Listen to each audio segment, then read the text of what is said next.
Do it. Roger, roger. It's unfair. We would be honored if you would join us. What's going on, guys? So in The Phantom Menace, Qui-Gon lands in Tatooine to get a new power supply for their ship. And among his search, he comes across Watto's workshop, and in it was Anakin Skywalker. Now, as the events unfolded, we met Shmi Skywalker, Anakin's mother. Both were enslaved by the Hutts, whom controlled Tatooine, and then later were sold to Watto. Qui-Gon eventually sets a wager to originally free Shmi and Anakin. However, to Watto's allowance, only one slave could be freed.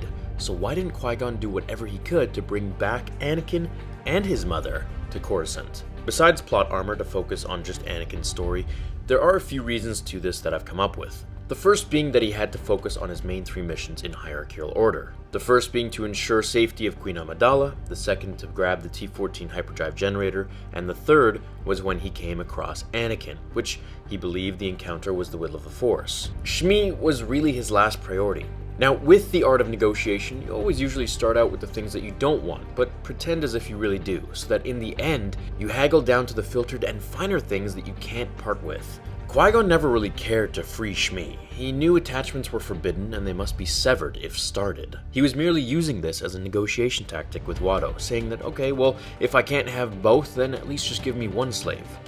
Jinn was extremely brilliant. He knew what he was doing when he was against Watto, who wasn't as stupid as he looked. So if he continued to press him with the wager, he could have made things much more difficult for himself and everyone if Watto felt that he was being pushed over the line, which would endanger all his mission objectives. Remember, Tatooine was controlled by the Hutts, and they always were looking to cause trouble.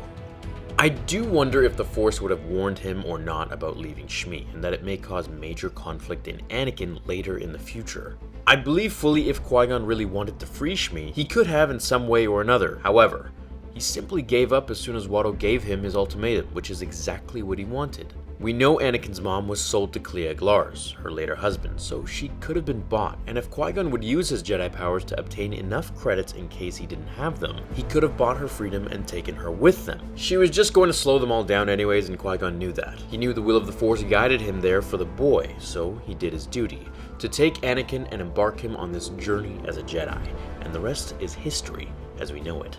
Now, in the event that he did take Shmi, I think it would have completely ruined the timeline. However, some might say it could have saved Anakin.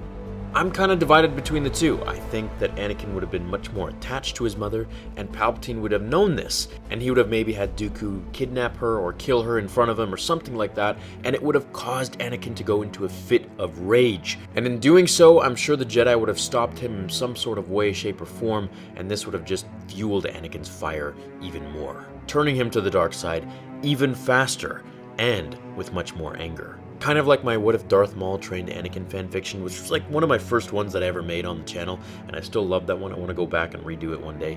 However, if Dooku took Padme and Anakin's mom and then killed them both in front of him, I think that would be an Anakin that we have never really seen before, and that would have been probably pretty cool to see on screen. But hey, we got what we got, and I love Star Wars as it is. So what do you guys think would have happened if Qui-Gon took Shmi with them?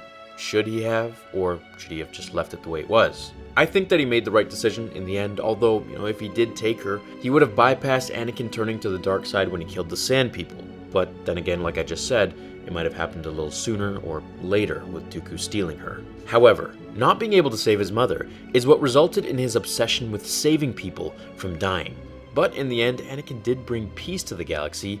He just had to rain terror on it for several decades or so before he learned. Thanks for watching today's episode, everyone. Let me know what you think about the questions that I asked. I will see you all in the next episode of Star Wars Theory. Until then, my fellow Jedi and Sith friends, remember, the Force will be with you always.